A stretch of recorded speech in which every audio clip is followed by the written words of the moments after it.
Assalamualaikum warahmatullahi wabarakatuh. Untuk pelajaran sejarah Indonesia hari ini kita akan membahas mengenai asal-usul persebaran nenek moyang bangsa Indonesia. Menurut Sarasin bersaudara, penduduk asli Kepulauan Indonesia adalah ras berkulit gelap dan bertubuh kecil. Mereka mulanya tinggal di Asia bagian tenggara ketika zaman es mencair dan air laut naik hingga berbentuk lautan Cina, Lautan Cina Selatan dan Laut Jawa, sehingga memisahkan pegunungan vulkanik Kepulauan Indonesia dari daratan utama. Beberapa penduduk asli Kepulauan Indonesia tersisa dan menetap di daerah-daerah pedalaman, sedangkan daerah pantai dihuni oleh penduduk pendatang.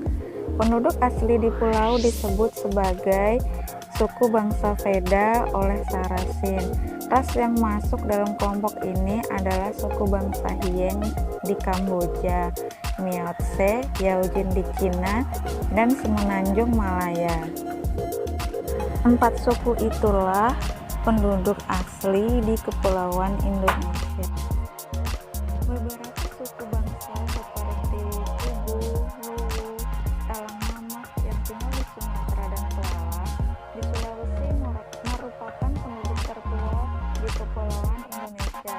Mereka mempunyai hubungan erat dengan nenek moyang Melanesia dan orang Veda yang saat ini masih terdapat di Afrika, Asia Selatan, dan Oseania.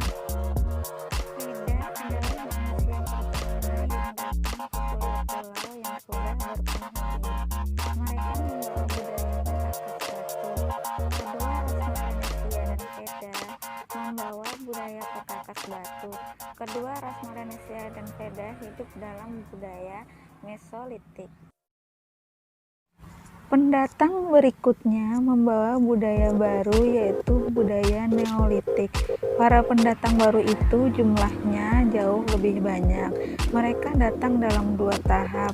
Menurut Sarasin disebut sebagai Proto-Melayu dan Deutero-Melayu. Mereka terpisah lebih dari 2000 tahun yang lalu. Proto-Melayu diyakini sebagai nenek moyang orang Melayu Polinesia yang tersebar di Madagaskar sampai pulau paling timur di Pasifik. Mereka diperkirakan datang dari Cina bagian selatan. Ras Melayu ini mempunyai ciri-ciri rambut lurus, kulit kuning kecoklat-coklatan, dan bermata sipit. Setelah mereka terisolasi dari dunia luar hingga memudarkan peradaban mereka, penduduk asli dan ras Proto-Melayu itu pun kemudian melebur. Kemudian mereka menjadi suku bangsa Batak, Dayak, Toraja, Alas, dan Gayo. Yang kedua yaitu ras Deutero-Melayu, merupakan ras yang datang dari Indochina bagian utara. Mereka membawa budaya baru berupa perkakas dan senjata besi.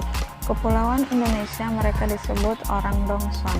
Peradaban mereka lebih tinggi daripada ras Proto-Melayu.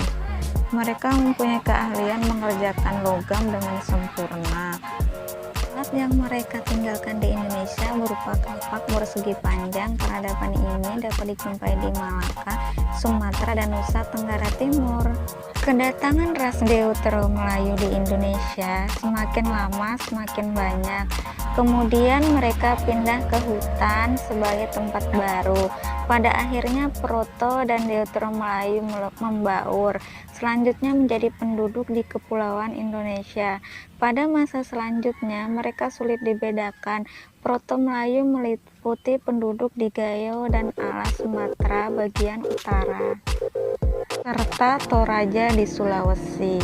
Sementara itu semua penduduk di Indonesia kecuali Papua dan yang tinggal di sekitar pulau-pulau Papua adalah ras Deutero-Melayu. Kedua ras tersebut dikemukakan oleh Sarasin, yaitu Proto-Melayu dan Deutero-Melayu. Akan tetapi selain kedua ras tersebut, di Indonesia juga ada ras Melanosoid.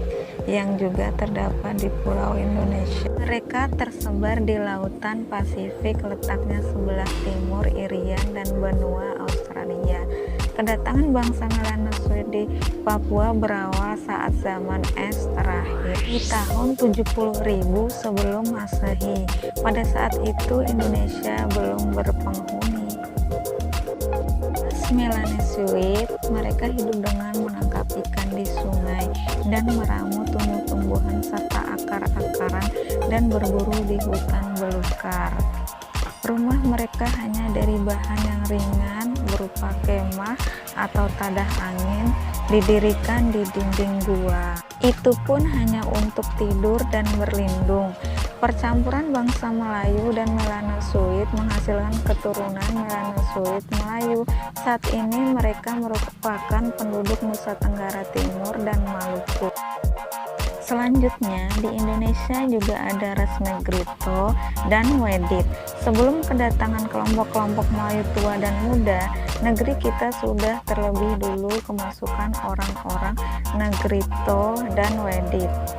Sebutan orang Negrito diberikan oleh orang-orang Spanyol karena yang mereka jumpai itu berkulit hitam mirip dengan jenis-jenis negro yang terdapat di Afrika serta Kepulauan Melanesia Pasifik.